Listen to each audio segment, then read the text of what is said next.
श्रीमद्भागवतम स्कंद तृतीय अध्याय नवम सर्जन शक्ति माटे ब्रह्मानी प्रार्थना श्लोक संख्या 24 नाभियदादि सत्वंपसि यस्य पुंसो विज्ञान शक्तिर्मा समनंत शक्ते रूपं विचित्रमिदमस्य विरूपणतो मे मारिशिष्ट निगमस्य गिरां विसर्ग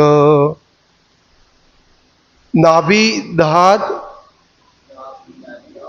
नाभि सरोवर माथी इह आ कल्पमा सत शयन करता अंबसी पाणी में यस्य जेमनी पुंस भगवाननी विज्ञान समग्र विश्वनी शक्ति शक्ति अहम हूँ आसम जन्म्यो હતો अनंत अमर्याद शक्ते शक्तिमानનું रूपम रूप विचित्रम विचित्र इदम आ अस्य तेनु विवृणवत प्रकट करीने मैं मने मा नहीं रिदिशिष्ट विनाश पामे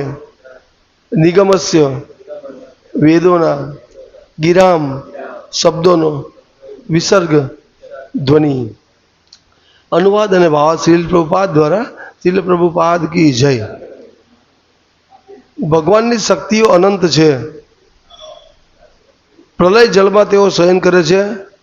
તેથી હું નાભી સરોવરમાં ઉત્પન્ન થયેલા કમળમાં સમગ્ર વૈશ્વિક તરીકે જન્મ પામ્યો છું। અત્યારે હું વિશ્વ સર્જનના રૂપમાં તેમની વિવિધ શક્તિઓ પ્રકાશિત કરવાના કાર્યોમાં પરોવાયેલો છું। તેથી હું પ્રાર્થું છું કે મારી ભૌતિક પ્રવૃત્તિઓના સમયગાળામાં હું વેદ મંત્રોના ધ્વનિથી દૂર ન થાઉં।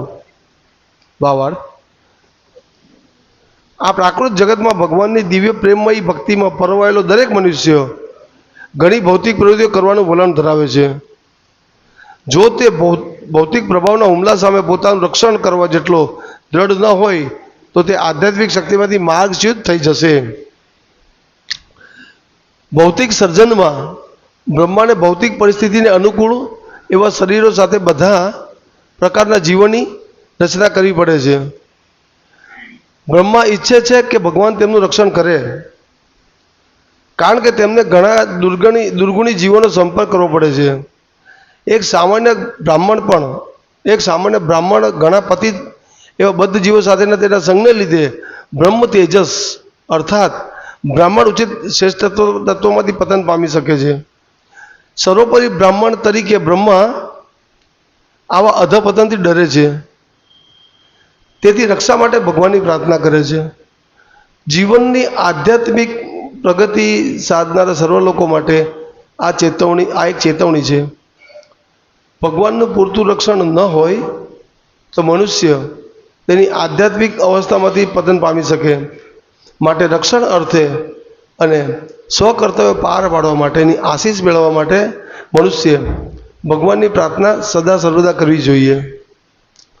શ્રી ચૈતન્ય મહાપ્રભુએ પણ તેમનો ધર્મ પ્રસારનું કાર્ય તેમના ભક્તોને સોંપ્યું હતું અને તેમને માયાના પ્રભાવના આક્રમણ સામે રક્ષણની ખાતરી આપી હતી। વેદોમાં અધ્યાત્મ જીવનના માર્ગને અસ્ત્રની તીક્ષ્ણ ધાર જેવો કહેવામાં આવ્યો છે।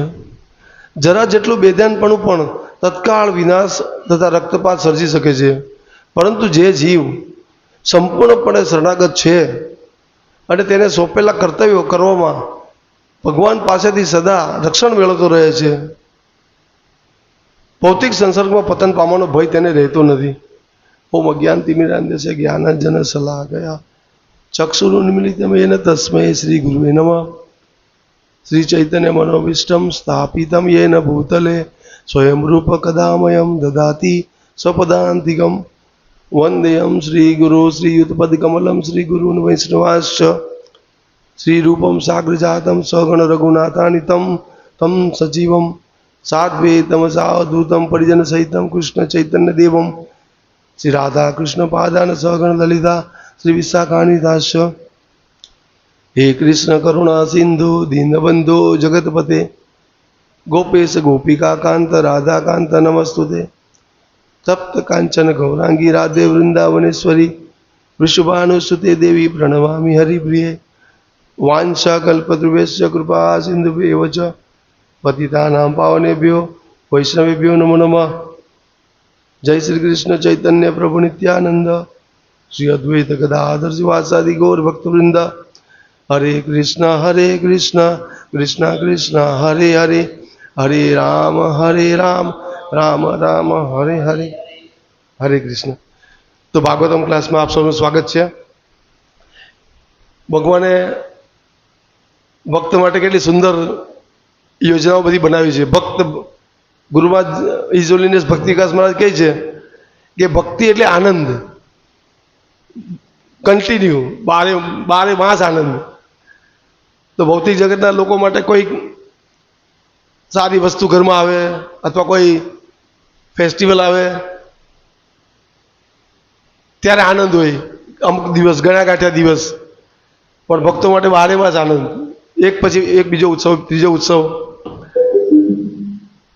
હજુ હમણાં આપણે ગયા મહિને જ ચૈતન્ય પ્રભુનો આવિર્ભાવ દિવસ ઉજવ્યો. આપણે આજે ગઈકાલે આપણે રામનવમી ઉજવી. પાછું આવતા મહિને 11 તારીખે નરસિંહ જયંતિ આવશે. તો ભક્તો માટે કન્ટિન્યુ ઉત્સવ છે, ભક્તને સતત આનંદ છે. તો આ ભક્તિ એટલી બધી દિવ્ય એટલી આનંદમય ભક્તિ છે. ડેલી મંગળા આરતી કરવાની અને કેટલો આનંદધામ ભક્તિ વર્ધનમ, કન્ટિન્યુ આપણો આનંદ વધતો જાય. કેટલું મજાનું છે આ જીવન. તો આ જે શ્લોક જે છે, આ શ્લોકમાં બ્રહ્મા કે છે આપણે અહંકાર નહીં આવવો જોઈએ કે જો હું આવું કરું છું એવું મનમાં આવી જાય ને તો આપણે ભક્તિમાં પતન થઈ શકે. આધ્યાત્મિક જીવન, આ ભાવતમાં પ્રભુપાદ આધ્યાત્મિક જીવન પર બહુ ભાર આપે છે કે આધ્યાત્મિક જીવન બહુ ઇમ્પોર્ટન્ટ છે દરેક જીવ માટે.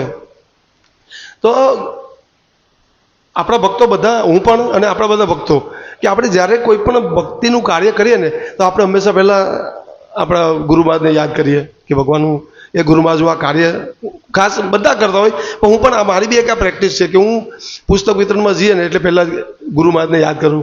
પહેલો મંત્ર બોલું ગુરુમહારાજનો. ભલે પુસ્તક વેચાય કે નહીં વેચાય આપણા હાથમાં નથી, પણ મને ખબર છે કે મારાથી કશું નથી થવાનું, પણ મારા ગુરુની શક્તિ હશે તો જ થશે. એટલે આ રીતે દરેક ભક્ત કે ભાઈ આપણે કોઈ બી કાર્ય કરીએ એટલે પહેલાં આપણે ગુરુને યાદ કરીએ તો જ આપણથી થાય. અહીંયા લખ્યું છે કે જો તમને જરાક બી અભિમાન આવશે ને કે હું કરું છું તો તમારું ભક્તિમાંથી પતન થઈ જશે. અહીંયા અનુવાદમાં કહે છે કે ભગવાનની શક્તિઓ અનંત છે, પ્રલય જલમાં તેઓ શયન કરે છે. તેથી હું નાભી સરોવરમાં ઉત્પન્ન થયેલા કમળમાં સમગ્ર વૈશ્વિક શક્તિ તરીકે જન્મ પામ્યો છું. અત્યારે હું વિશ્વ સર્જનના રૂપમાં તેમની વિવિધ શક્તિઓ પ્રકાશિત કરવાના કાર્યમાં પરોવાયેલો છું. તેથી હું પ્રાર્થું છું કે મારી ભૌતિક પ્રવૃત્તિઓના સમયગાળામાં હું વેદ મંત્રોના ધ્વનિથી દૂર ન થવું. હવે આપણે બી બધા ભક્તિમાં લાગેલા છે, પણ આપણી સાથે ભક્તિના કાર્ય સાથે આપણે ભૌતિક કાર્યમાં બી લાગેલા છે.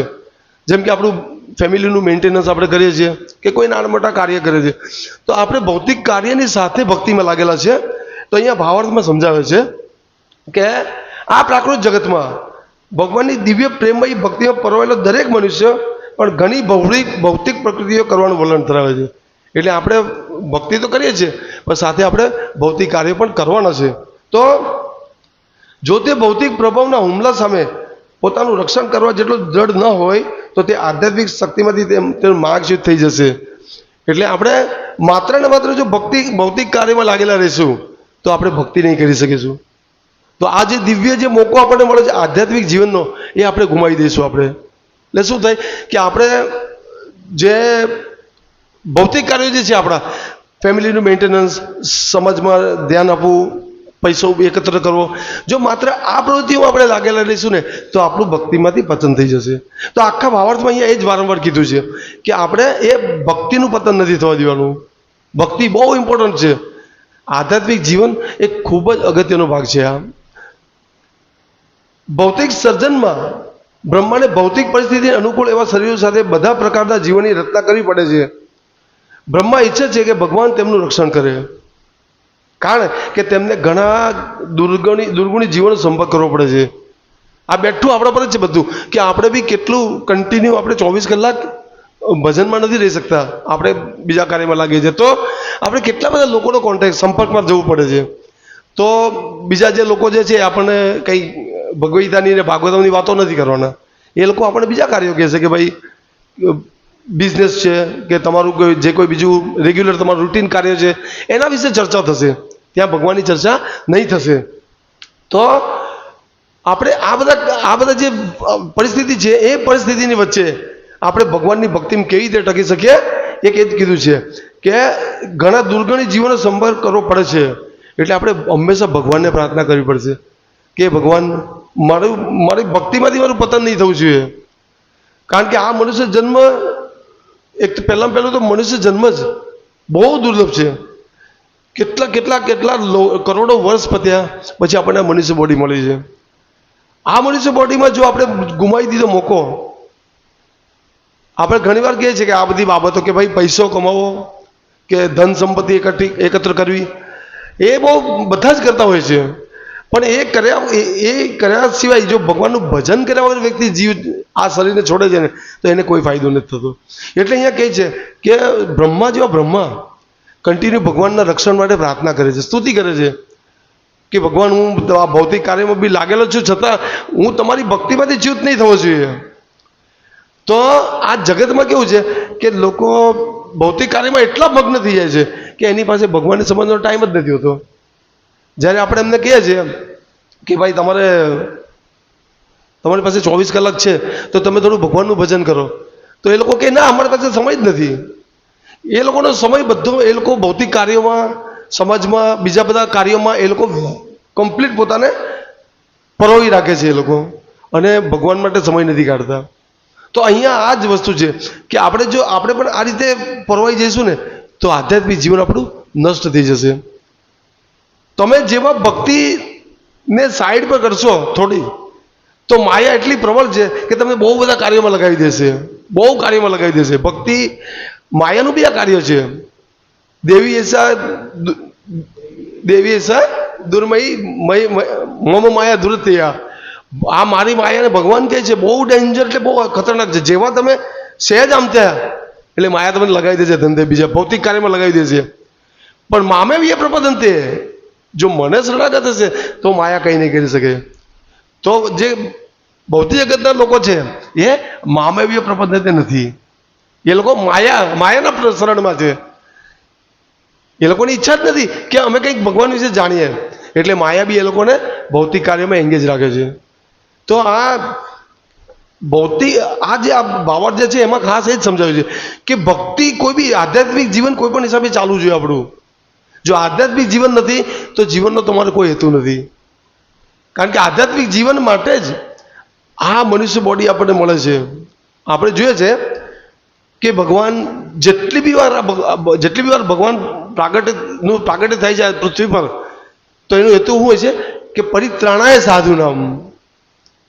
વિનાશાચે દુષ્કર્મ પછી, પણ પહેલા પરિત્રાણાય સાધુનામ. સાધુ પુરુષ જે છે જેને ભગવાનની ભક્તિ કરી છે, જેને ભગવાનના ધામમાં જવું છે, એના માટે પહેલો ઉદ્દેશ છે ભગવાનને આવવાનો આ જગતમાં. ભગવાનના કોઈ બી રામચંદ્ર ભગવાનનો અવતાર લો, કૃષ્ણ ભગવાનનો અવતાર લો, કપિલ ભગવાનનો અવતાર લો, કોઈ બી ભગવાનનો અવતાર લો, નરસિંહ ભગવાનનો અવતાર, કોઈ બી. તો ભગવાનનો મૂળ ઉદ્દેશ શું છે કે જે ભક્ત ગંભીર છે કે મારે ભગવાનની પાસે જવું છે, ભગવાનના ધામમાં જવું છે, ભગવાનની ભક્તિ કરવી છે, એના માટે ભગવાન પહેલા કાર્ય કરે છે. બાકી હિરણ્યકશિપુને મારવો કે બીજા અસુરોને મારવા એ કાર્ય ભગવાનના પ્રતિનિધિ બી કરી શકે, પણ મૂળ કાર્ય આ છે આધ્યાત્મિક જીવન. આ બહુ આધ્યાત્મિક જીવન વિશે કોઈ લોકો અજાણ છે એકદમ. આ આધ્યાત્મિક જીવન એ એટલું આનંદમય જીવન છે, એટલું દિવ્ય જીવન છે કે જો એ જીવન આપણે જીવીશું ને તો પછી આપણું જે આજે એની સામે ભૌતિક જીવન છે ને એ તો એક ટીપું માત્ર નથી. ભગવાન એટલા દયાળુ છે કે તમને કહે છે કે તમે તમારા કાર્યની સાથે મારું ભજન કરો, પણ છતાં બી આપણે જે આજે કર્મી લોકો છે અથવા તો જે સામાન્ય જન છે એ લોકો માત્ર ને માત્ર એ લોકોના ભૌતિક જીવનમાં જ રચ્યા પચ્યા રહે છે. અને પ્રભુપાદ બહુ કડક શબ્દોમાં આ લોકોને કહે છે કે આ બધા મૂઢ લોકો છે, મૂઢ. ખાલી ચાવેલું ચાવે છે બસ. એક શેરડી છે, એને મેં ચાવી લીધી, પાછી 5 મિનિટ પછી પાછી એને ચાવવું, પાછી 10 મિનિટ પછી એને જ ચાવવું. રસ નીકળી ગયો શેરડીમાંથી બધો રસ નીકળી ગયો, છતાં પણ આ ભૌતિક જગતના લોકોને આવા કૂચા ચાવવાની આદત પડી છે. કૂચા, આહાર, નિંદ્રા, ભય, મૈથુન, આ 4 ક્રિયા જે છે, આપણે કરોડો વસ્તી કરી છે, કરોડો, આજકાલથી નથી કરતા, પણ તો બી લોકોને ચાવેલું જ ચાવવું છે. પુનર્ચરિત ચરવણ નામ, પુનર્ચરિત ચરવણ નામ. તો આ ચાવેલું જ ચાવવાની જ આપણને આદત પડી ગઈ છે. આપણે કહે છે કે થોડું આપણે જ્યારે પ્રચારમાં જઈએ ત્યારે લોકોને કહે છે કે થોડું ભગવાનનું ભજન કરો ને, તો સમય જ ક્યાં છે, એમ કે સમય જ ક્યાં છે. જ્યારે આપણે જોતા હોઈએ છીએ કે લોકો એકદમ સરળતાથી પોતાના ફેમિલી સાથે વાતો કરતા હોય, મોબાઈલ યુઝ કરતા હોય, બીજી બધા કાર્યોમાં લાગેલા હોય, પણ જ્યારે આપણે ભગવાન વિશે વાત કરીએ ત્યારે કંઈ સમય જ નથી એમ. તો આ એ લોકોનું કેટલું દુર્ભાગ્ય છે, સમય નથી એમ કહીને. એ લોકો જાણતા નથી કે આ કેટલા કરોડો વર્ષ પછી આપણને આ શરીર મળ્યું છે. એકવાર ગુમાવી દીધું તો કેટલા વર્ષો, તમારા અબજો વર્ષો નીકળી જશે તમારા, પછી ક્યારે તમને મનુષ્ય બોડી મળશે. તો આ મનુષ્ય જીવન બહુ દુર્લભ છે. એમાં આપણે આધ્યાત્મિક જીવનની કેળવણી કરવાની છે. તો આ આધ્યાત્મિક જીવન મેળવવા માટે આપણને મનુષ્ય બોડી મળે છે. અને ભગવાન આ સૃષ્ટિનું સર્જન બી એટલા માટે જ કરે છે કે જીવ આધ્યાત્મિક બને. કેમ કે ભગવાન જેટલા આપણે બધા ભગવાન અંશ છીએ, તો ભગવાન બહુ દુઃખી થાય છે. આપણે જ્યારે બધા ભગવાનથી દૂર રહીને બીજા કાર્ય કરીએ તો ભગવાન બહુ દુઃખી થાય છે. આપણે બી જોઈએ છે કે જ્યારે આપણે ભજન કરીએ આપણને કેટલી મજા આવે, કેટલો આનંદ આવે, અને જ્યારે આપણા જ ઘરના લોકો નથી કરતા કે આપણા ફેમિલીના બીજા લોકો નથી કરતા તો આપણને અફસોસ થાય એના માટે કે આ આટલું સારી વસ્તુ કેમ નથી કરતો.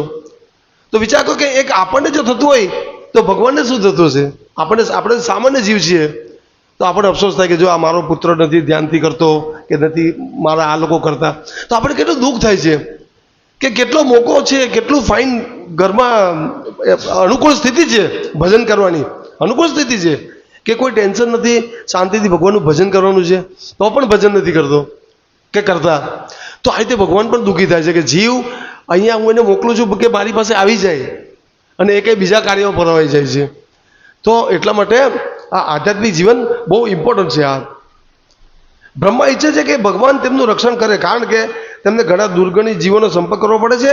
એક સામાન્ય બ્રાહ્મણ ઘણા પતિત એવા બદ્ધ જીવો સાથેના તેના સંગને લીધે બ્રહ્મ તેજસ અર્થાત બ્રાહ્મણ જે શ્રેષ્ઠ તત્વોમાંથી પતન પામી શકે છે. તો અત્યારે આપણે જોઈએ છે કે અત્યારે તો 4 વર્ણ જેવું કંઈ છે જ નહીં, બ્રાહ્મણ, ક્ષત્રિય, વૈશ્ય જેવું કંઈ છે જ નહીં. બધા જ કલો શુદ્ર સંભવાત, બધા જ લગભગ શુદ્ર જેવા છે. પણ આપણે જોઈએ છે કે જે બ્રાહ્મણો જે છે ને, જે જન્મથી બ્રાહ્મણ, તો એ બ્રાહ્મણ પણ આવી રીતે બીજા ભૌતિક જગતના લોકોના સંગને કારણે બ્રાહ્મણ વૃત્તિ નથી કરતા. તમે જોજો એ લોકો બીજો બિઝનેસ કરતા હોય છે. કોઈ બ્રાહ્મણ કોઈ ધંધો કરતા હોય છે, કોઈ એન્જિનિયર હોય છે, કોઈ ડૉક્ટર હોય છે, કોઈ બીજા કાર્ય કરે છે. બ્રાહ્મણનું ઓરિજિનલ કાર્ય નથી કરતા. કેમ? એ જ્યારે જો બ્રાહ્મણ એનું પોતાનું કાર્ય કરે તો એનું જીવન પૂર્ણ થઈ શકે. પણ આ કલિયુગમાં બધું ઊંધું ચાલે છે. બ્રાહ્મણ બ્રાહ્મણનું કાર્ય નથી કરતો, ક્ષત્રિય ક્ષત્રિયનું કાર્ય નથી કરતો, શુદ્ર શુદ્રનું કાર્ય નથી કરતો. બધા એકાબીજાના ઊંધા કાર્ય કરે છે. એને એટલે કહેવાય છે શાસ્ત્રમાં કે કલિયુગમાં બધા શુદ્ર છે. જો બધા પોતપોતાને વર્ણ પ્રમાણે કાર્ય કરે ને તો આ જગતમાં બધું એકદમ સારી રીતે ચાલી શકે. એટલે કે છે ભગવાન કે આ જે 4 વર્ણો જે છે ને એ મેં બનાવ્યા છે ને એને કર્મ ગુણ પ્રમાણે બનાવે છે. ચતુર્વર્ણ મયા સૃષ્ટમ ગુણ કર્મ વિભાગ છે. તો આ 4 વર્ણ છે એને ગુણ કર્મ પ્રમાણે બનાવે છે. પણ શું થાય છે ઊંધું કે બ્રાહ્મણ છે ક્ષત્રિયનું કાર્ય કરે છે, ક્ષત્રિય બ્રાહ્મણનું કરે છે, શુદ્ર છે બ્રાહ્મણ ઊંધું થઈ જાય છે આખું. એને કારણે આખો સમાજ દુઃખી થાય છે. પણ જો ગુણ તમારામાં હોય, પ્રભુપાદ કહે છે, પ્રભુપાદને કહે છે કે આપ તો स्वामी आप तो सब यवन लोग को ब्राह्मण बनाते हैं.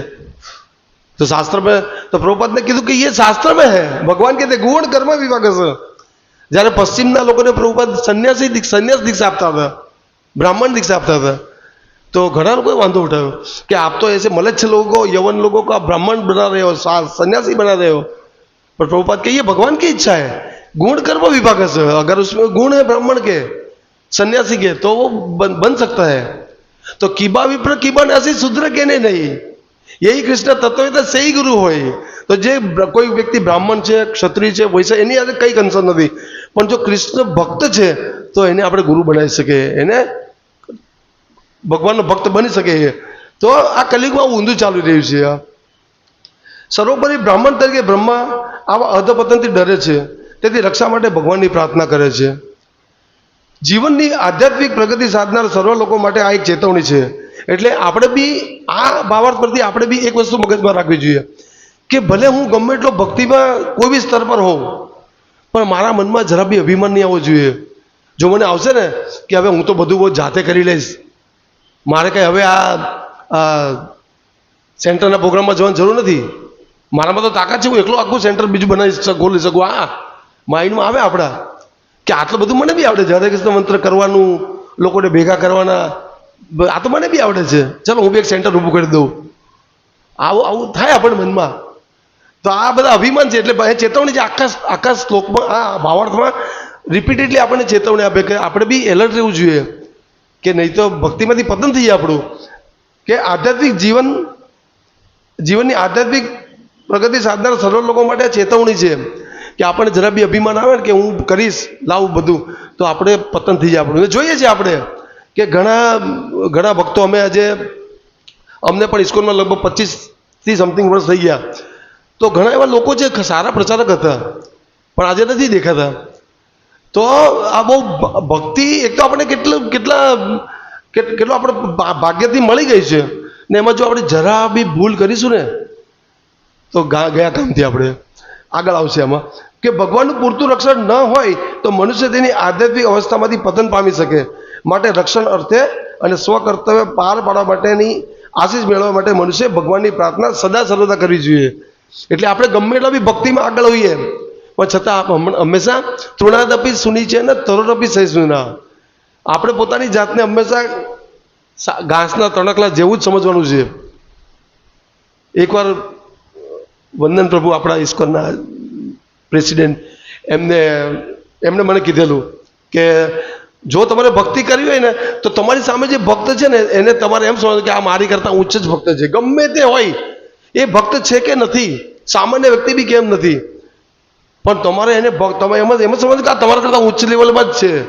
હંમેશા વિનમ્ર જ રહેવું જોઈએ।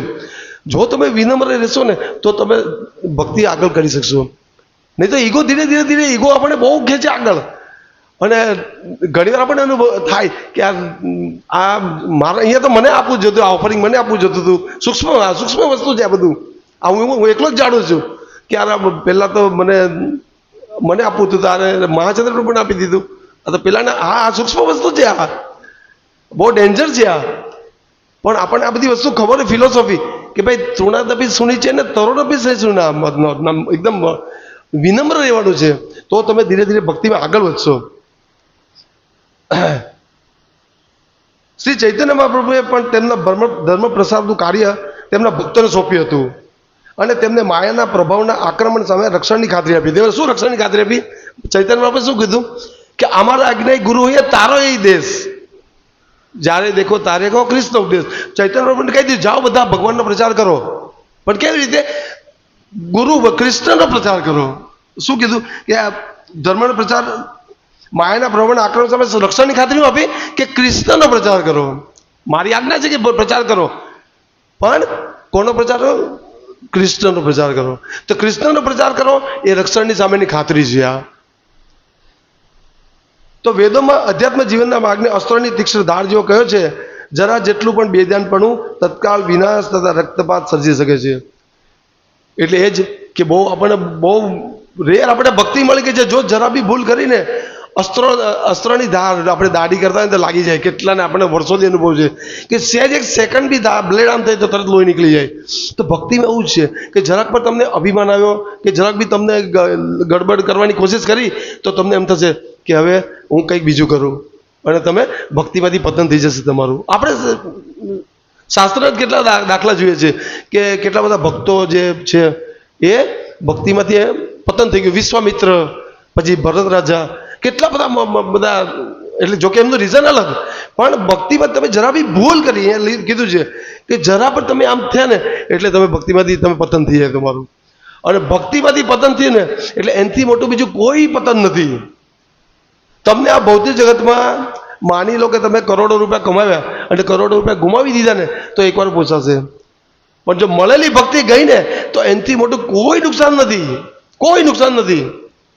કારણ કે આ બ્રહ્માંડ કરોડો વર્ષોથી ચાલે છે ને સર્જન થશે, વિસર્જન થશે, સર્જન થશે, વિસર્જન થશે, પણ જન્મ મૃત્યુનું ચક્ર ક્યારેય નહીં અટકે.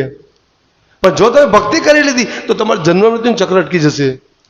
ભૂતવા ભૂતવા પ્રલયતે, આ જે લોક જે છે કરોડો અબજો વર્ષથી પ્રગટ થશે, વિસર્જન થશે, ચાલ્યા જ કરશે આ. પણ જો તમે ભક્તિ કરશો ને તો આપણું આ જન્મ મૃત્યુ પુનર્જન્મ ને વિદ્યતે થઈ જશે. પણ ભક્તિ ચૂકી ગયા તો તમે આ જન્મમાં કરોડો રૂપિયા ભેગા કરો, પાછા ગધેડા બનો, પાછા કૂતરા બનો, બિલાડા બનો, પાછા માણસ બનો, પાછા કરોડો ભેગા કરો, આ ચક્ર ચાલ્યા કરશે.